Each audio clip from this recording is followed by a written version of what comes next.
নাজমুল হ্যাঁ এই ছোট ভাইটা আমগো এলাকাত কত নেই সেটাতে সামনে সামনে দাঁড়িয়ে সিগারেট ধরাই দিছি এটা মনে হয় আহাদ না সেলিব্রিটি আহাদ ও তুই চিনিস নাকি হ্যাঁ তুই ডাক দে এবার এদিকে কিরে ভাই তুই কি এই এলাকা নতুন নাকি কেন আমি তো তোর চিনি নাই ছোট ভাই তো তোর চিনি তুই নাকি টিকটকার তুই তো সিগারেট কেটেছিস তোর কত বড় সাবাস কেন কিরে আপনার সামনে কি সিগারেট খেলে সমস্যা তুই কি আমার চিনিস না আমি কে কেন আপনি কোন চ্যানেল তুই নাজমুল এটা স্ট্যান্ডার্ড বালে তো বাসা ঠিক করিস না কিরে ঠিক করছ না কিরে তুই বলে এটা চিনিস এ বেটা গারমাইতে টাচ করছ কা গারমেন্টে টাচ করলে কি হবে গারমাইতে টাচ করছ কা টাচ করলে কি হবে যা এটা যা ফিনিশিং দিয়ে দে সাইডে নেই এ বেটা 2টা মিনিট খা বেটা হ্যালো বড় ভাই আপনি কই আপনাকে এলাকার মধ্যে আইতেছি পোলাপাইন 2টা মিলে আমারে মারছে আপনি একটু লোকেশন দিতেছে আপনি তাড়াতাড়ি চলে আসেন এই জায়গার মধ্যে এটা কে ফোন দিল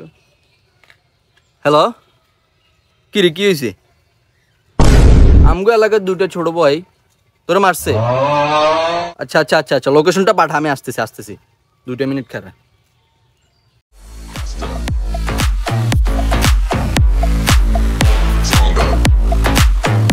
কি হরে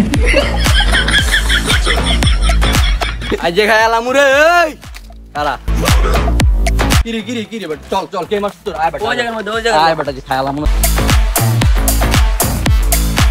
ওই কিরে বেটা এখনো মেছে এই কিরে তুই দে তোর গায়ে হাত দিলি এদের গায়ে হাত দিলি কে বেটা গায়ে হাত দিলি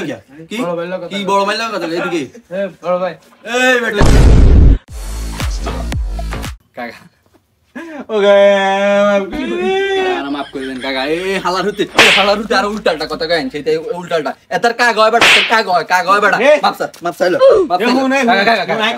কাকা মাফ করে দেন মাফ চাইলো মাফ বুদ্ধির মাফ করে দিন কাকা তার কবলে এদের কোন লেদা হলেন বাইছে এতার কাগ বেটা যা বেটা বাই কাকা সরি কাকা বাই সরি বাই